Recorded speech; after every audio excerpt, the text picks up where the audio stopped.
Video is for case file number 4, mysterious substitute. Da, da, da, da, ba. Just kidding. Okay, so clue number 1. Room 114 has a substitute teacher again today.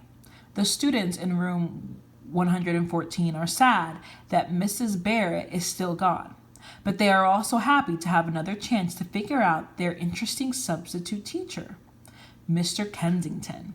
He is somewhat of a mysterious guy. No one can tell what his real job is. The first thing the students noticed about him was how he smelled. He didn't smell bad. It was the opposite. He smelled delicious. He smelled kind of sweet, like a birthday cake or cookies. So the question is, how did Mr. Kensington smell? So you would list what the text says. Clue number 2.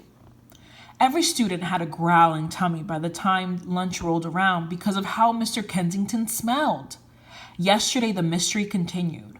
Mr. Kensington had white powder all over his pants and shoes.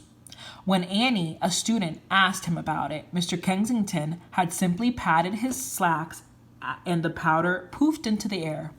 "Oh, that's just what happens when you work where I do," Mr. Kensington said.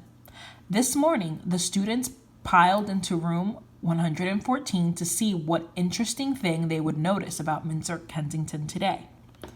What was on Mr. Kensington's clothes? Number 3. The delicious smell was still in the air. The white powder was still on his shoes. The students decided that they would use morning meeting time before reading to ask Mr. Kensington some questions about the job. Joshua, Dieter, Zach, and Colleen all asked questions. The class found out that Mr. Kensington wears a hairnet to work, that it is sometimes really hot inside of his work because of all of the ovens. He uses a whisk, and that he makes people very happy with what he makes. And the question is, what did the students learn about Mr. Kensington's job? So in this one, there are several clues to his job. So what did they learn? Clue number 4. The students thought that they had Mr. Kensington's job all figured out. They wanted to guess out loud, but Mr. Kensington told them to wait until tomorrow. You can see if you were right when I bring in a few of the delicious things that I make to class tomorrow, said Mr. Kensington.